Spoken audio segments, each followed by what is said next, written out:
So নামের সাথে কিন্তু একটা ভায়োলেন্স যুক্ত।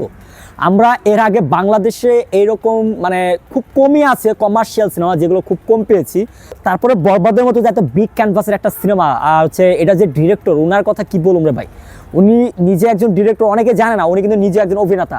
মেহেদী হাসান হৃদয় ভাই এবং হচ্ছে ওনার যে মানে ডিরেকশনের যে কাজগুলো আছে ছোটো পর্দায়, মুশফিক আর ফারহান ভাইয়াকে নিয়ে, তাওসিফ মাহবুবকে নিয়ে, আফরান নিশোকে নিয়ে, বা আরও অন্যান্য আদার যে হিরোরা আছে তাদেরকে নিয়ে বেশ কিছু কাজ আমি দেখছি ফেব্রুয়ারি মাসে ভালোবাসা উপলক্ষে। সেটা হচ্ছিল ডিয়ার ভ্যালেন্টাইন।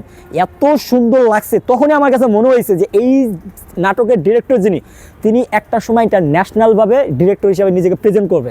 এবং ওটা হচ্ছে বোম্বের মতো একটা শহরে, মুম্বাই, তারপর হচ্ছে ভারতের মতো একটা জায়গা যেখানে রণবীর কাপুর, শাহরুখ খানের শহর, ওই সমস্ত জায়গা হচ্ছে বলিউডের সিনেমা যেখানে শুটিং হয়, সেই জায়গায় সিনেমা শুটিং হইতেছে। আর যতটুকু শুনলাম এটাতে একটা আইটেম গান আছে ভাই। এই আইটেম গানে এমন একজন অভিনেত্রী আছে নুসরাত জাহান, উনি এবার শাকিব খানের সাথে অভিনয় বরং হচ্ছে গ্ল্যামার কুইন হিসেবে, মানে ডান্স, মানে কি বলে আইটেম গানে পুরাই উড়াদোড়া। আমরা তো এর আগে যে উড়াদোড়া গানে দেখছি মিমি চক্রবর্তীকে, এবার মনে হয় নুসরাত জাহান তিনি উড়াদোড়া না, উনি মনে করেন যে পুরাই ধামাকা, মানে এরকম একটা কিছু নিয়ে আসবে আর কি।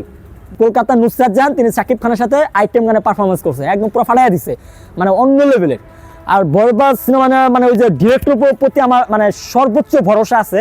বন্ধু, এই মোর নাম হয়েছে সৈল্লা, হ্যাঁ, মোর বাবা মা নাম রাখছে আদর কইরা সোহেল, বুঝছো বিষয়টা হয়েছে, নামটা এইবার বলতে হবে সোহেল।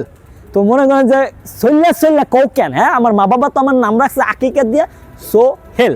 মানে অনেক ডায়লগুলো অনেক পপুলার, মানে মেহেদী হাসান হৃদয় ভাই উনি যখন অভিনয় করেন। তবে মেহেদী হাসান হৃদয় ভাইকে রিকোয়েস্ট করবো, যদি আপনি আমার এই ভিডিওটা দেখেন ভাই, আমি চাই আপনি বরবাদ সিনেমায় একটা ক্যারেক্টার প্লে করেন এবং এমন একটা ডায়লগ মানেন যে ডায়লগটা এমন করেন যে পুরো দর্শকরা অন্যরকমভাবে নিব। কারণ সত্যি আমি নিজেও চাই মেহেদী হাসান হৃদয় ভাই সিনেমাতে থাকুক, আর যদি তিনি থাকে আমার বিশ্বাস পুরাই ফাড়াইয়া দেবো। বরবাদ সিনেমায় মেহেদী হাসান হৃদয়ও তিনি একটা ক্যারেক্টার আছেন, হয়তো বা যে ক্যারেক্টার প্লে করবো আমরা এটা পরিকল্পনা করতে পারি না যে এরকম একটা ক্যারেক্টার প্লে করতে পারে। ইন্টারভিউতে বা কথা বলে থালাপাতি বিজা বা পশ্চিমবঙ্গে বা বাইরের যে কান্ট্রি হিরোরা আছে তাদেরকে আমি সবসময় নাম বলি, তাদের সাথে কম্পেয়ার করি। কেন? কারণ দেখেন থালাপাতি যে ভায়োলেন্সগুলো মুভি বা রণবীর কাপুর, শাহরুখ খানের বা তারপর যে সালমান খানের যে অ্যাকশন টাইপের সিনেমাগুলো হয়, এরকম টাইপের সিনেমা বাংলাদেশে খুব কমই আছে।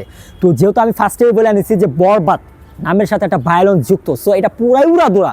মানে এটা কি এর গল্প? এটা হতে পারে একটা প্রেমিকের গল্প, এটা হতে পারে একজন বাবার গল্প, এটা হতে পারে মানে কি একটা সিনেমা প্রেমিক মানুষের একটা গল্প, যার স্বপ্ন শুধু মানে কি বলে ছোট না, এত বড়ই স্বপ্ন, মানে সমুদ্রের যেমন গভীরতা দেখা যায় না, তার স্বপ্নেরও গভীরতা বোঝা যায় না। সো সাকিব ভাইয়াকে এখানে যে একটা রাজার হালে দেখাইবো, সাকিব ভাইয়াকে এক লুকে না, কয়েকটা ক্যারেক্টার এবং কয়েকটা লুকে দেখা যাইব।